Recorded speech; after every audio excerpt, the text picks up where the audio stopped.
So hi, Katie here again. Gosh, I don't know what I'm going to talk about, but I think today, maybe just an update on my life. So I'm currently under lockdown because I'm in the UK, I'm in Wales, but I on the list of vulnerable people that the NHS and the government have made, I'm actually on there because I've got blood cancer, which is polycythaemia vera, and I've also got diabetes and high blood pressure. So apparently the combination of those three things, the polycythemia vera and the blood pressure and the diabetes, make me lower my immunity to coronavirus and also mean that it's more likely to be fatal. Um, with somebody with my combination of ailments that I have. So for the past 2 weeks, I've hardly been out of the house.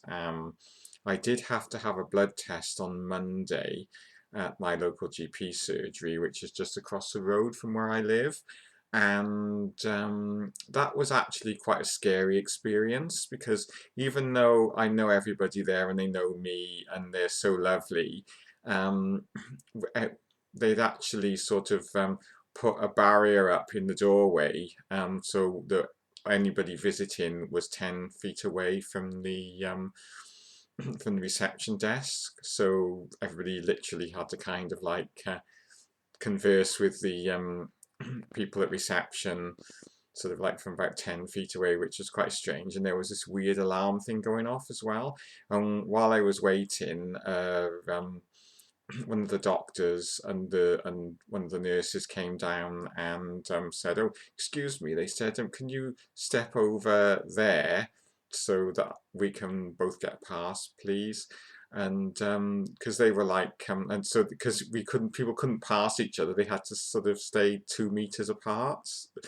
So that was quite strange, you know. And then I went up for my blood test, and I was the only one up there. I think they're just sort of taking in one person at a time, and like it's by appointment.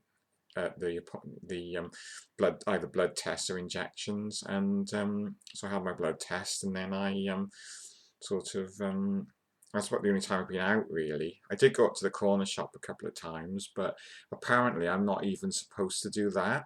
So I got panicky around the middle of this week because I was running low on food. So fortunately, one of my work colleagues actually did some shopping for me because I couldn't. All the online shopping, grocery shopping sites were all the delivery slots were either booked up completely for the next 2 weeks, or they'd stop registering new customers because they just couldn't cope, or they just didn't deliver to my area. So yeah, I was kind of stuck then, and I even tried a local charity, and I sort of joined a few. I joined the local coronavirus help and support group, and they've been really good because I've had a few people saying that they would get me groceries and sort of pick up groceries for me and drop them at my door. So obviously I haven't had to use them yet because my work colleague got me a load of shopping on yesterday. So I have now enough food for about a week and a half, 2 weeks, and then I'm going to be stuck. So I'm actually going to be stuck anyway because I've got a few other grocery things I need. But it is weird, it's completely weird. I mean, I've been working from home, so I have found a lot of things like because I'm updating computer records and databases, so there's a lot of stuff to do on there, which is great. So and the connection's working fine, but just actually being at home and sort of sod's law. I mean, it's been absolutely beautiful outside this week in South Wales. It's just been glorious, and we had such crappy weather for months and months and months and months. And as soon as the weather's nice, we're told we can't go out. So, yeah. Um, but I'm really sort of getting a little bit worried now because I'm supposed to be having a letter to, because I'm one of the sort of 1.5 million people who are vulnerable, and they're supposed to be organising both dropping groceries off to me and also dropping my medications off to me as well because I'm on quite a lot of monthly medications. But I haven't had this letter and I haven't had a text from my GP because I was kind of reading on the news saying, and it said that everybody was going to get a text from their GP if they were one of these vulnerable people.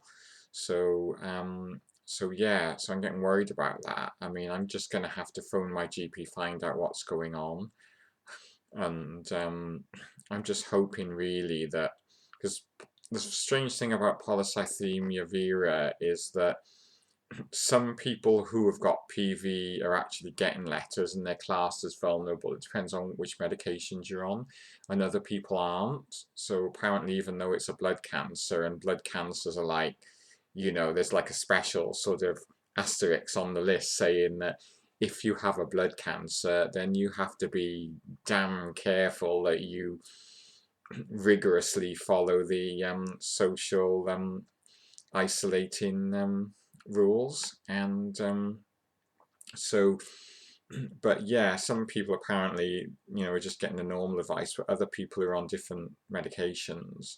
And the one I'm on, interferon, they don't know about that. They don't know whether that lowers people's immunity or not, or whether it protects people actually. Because I have heard that interferon, there's some kind of discussion about it being helping, maybe being part of the vaccine that they're hopefully going to be able to sort of make to stop coronavirus.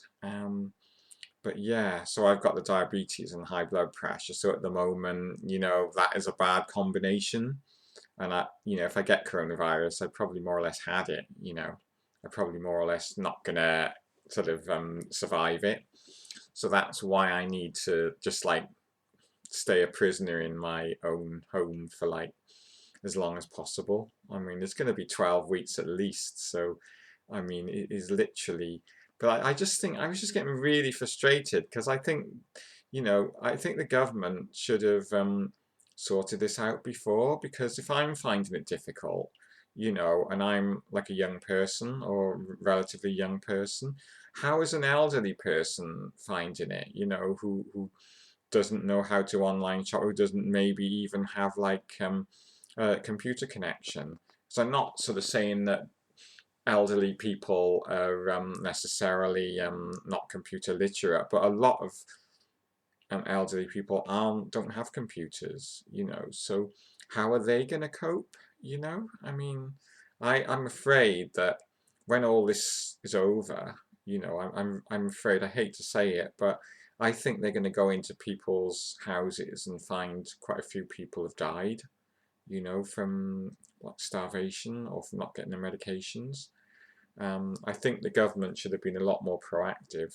Um, and also, as well, there's like a sort of assumption that when you talk about vulnerable people, that we're talking about elderly people only, and actually, there's a lot of younger vulnerable people as well who have different underlying health conditions.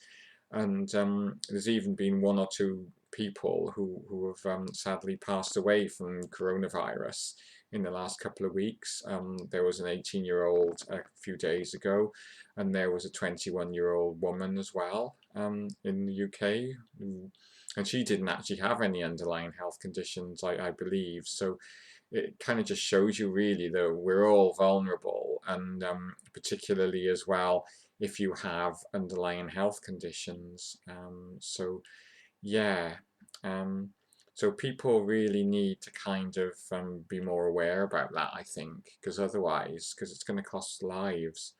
If the assumption is, oh, you're young, you can fend for yourself. I don't think, that's kind of like a dangerous assumption. I think there's time really now for them to throw assumptions out the window, you know. So yeah, so that's what I wanted to say really. So I just hope everybody's okay. Hello to all my subscribers, and hi. and and I just sort of I just want you all to stay safe, and I hope you're all okay, and I love you all really. Thank you so much for watching. I've had a lot of abuse on a few of my other videos from Tommy Robinson supporters a lot of the time, and so yeah, but I will go into that at a later date. I mean, I don't want to keep on making videos about that, but I have had some like violent threats and some rape threats from them as well, and I've been called all kinds of things, like I've been literally, but yeah, I won't go into that, that's just been going on in as kind of like background chatter really. um but yeah, so take care everyone. Thank you so much for watching. And thank you, all the people who are leaving really nice feedback. Thank you so much for that. And please in the comments below tell me what your experiences are so far of the um, coronavirus pandemic in the UK and wherever you live really, because I know it's pretty bad in a lot of other countries as well now. So yeah, and stay safe everyone, and I love you all, so cheerio, bye.